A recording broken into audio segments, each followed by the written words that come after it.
It's 2014, and as a young kid, you rush home to watch your favorite Let's Player's newest video on an indie horror game. These horror games were unique and scary, each game having unique qualities that you've never seen replicated in a regular video game. You always talk with your friends in class about these games. They always talk about how weird and scary these games were. It was as if each indie horror game were all unique and legendary.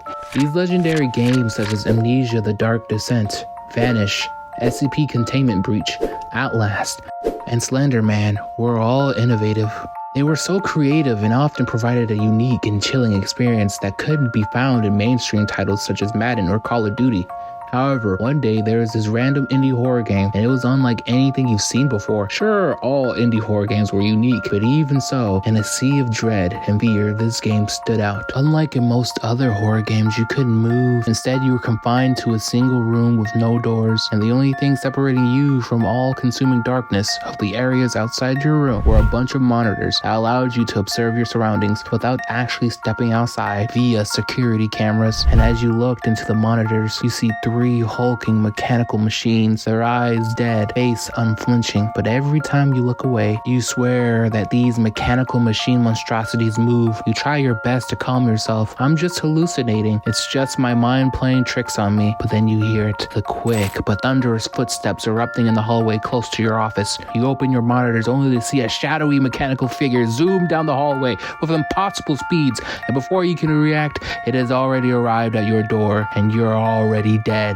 This game was Five Nights at Freddy's. Developed by cawthon, the game was released in 2014 and quickly gained a massive following. Players took on a role of a night security guard at a fictional place called Freddy's Fazbear's Pizza. The catch? The animatronics that entertained the kids during the day turned into murderous monsters at night, and the player had to survive the night while avoiding them. What made Five Nights at Freddy's so groundbreaking was its use of atmosphere and tension building. Instead of relying solely on jump scares, the game created a sense of unease that kept players on edge throughout the entire experience. The game also introduced the concept of lore and hidden secrets, which helped create a dedicated fan base that would follow the franchise through multiple sequels and spin-offs, which led to a brood of video game detectives who have made entire careers decoding the incomprehensible lore of Five Nights at Freddy's. However, as time went on, the genre began to change. It became saturated with copycat fan games, and fans were becoming tired of the same old jump scares and cliches. That is, until a game came along and revolutionized, and in some ways, revived the dying indie horror genre. Five Nights at Freddy's was followed by another indie horror hit, Bendy and the Ink Machine. Developed by The Meatly and released in 2017, the game put players in the role of a cartoonist named Henry, who returns to the studio where he used to work and finds it overrun by ink creatures. The game's art style was reminiscent of classic cartoons, but its story took a dark turn as the players delved deeper into the studio's secrets. Like Five Nights at Freddy's, Bendy and the Ink Machine used tension building and atmosphere to create intrigue.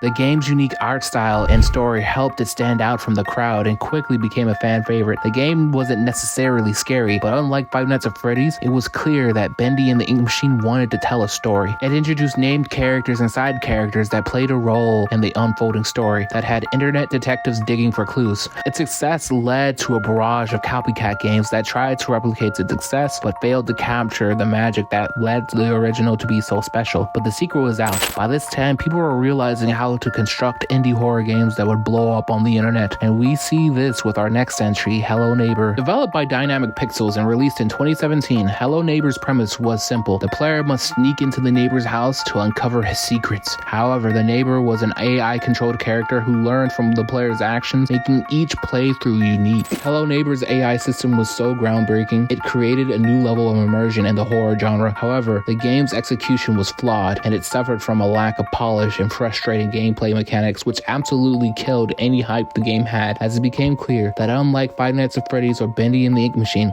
Hello Neighbor was a soulless cash grab. And this trend continued in 2021 as the indie horror genre was rocked once again by the release of Poppy Playtime, developed by Moon Moose and released on Steam. The game follows the player as they explore an abandoned toy factory and uncover the dark secrets within. The game's visuals and sound design were top-notch, creating a sense of dread that kept players on edge throughout the experience. Poppy Playtime was an instant hit, many players hailing it as the best indie horror genre game of all time. However, it also marked marked the beginning of the end for the genre, as the shady business practices of Moon Moose turned off a big chunk of the potential audiences this game had. Moon Moose had quickly and shamelessly tried to squeeze as much money from their audiences with merchandise and NFTs. Finally, in 2022, the genre was dealt its final blow with the release of Garten of Banban.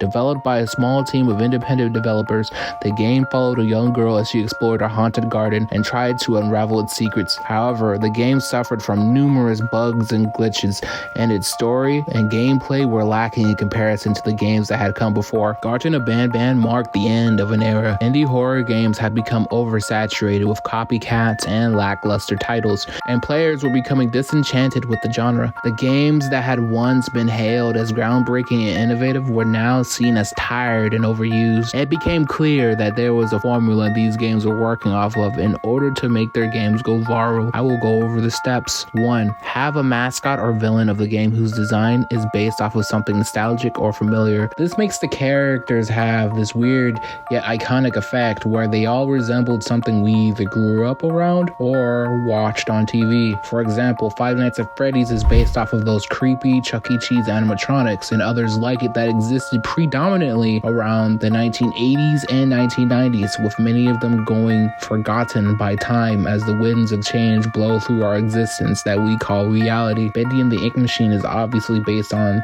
old 1930s cartoon vignettes that we see Disney utilize a lot with their titular character Mickey Mouse, an iconic mascot within himself. Hello Neighbor relies on the intrigue of getting to know the person next door, a concept lost in today's age as we have become consumed by our media. We forget to wonder who the person we live next to is and whether or not they are sane. Poppy Playtime is based off of children's toys, and I don't care much for Garten of Banban, but I'll say it's based off of Play-Doh.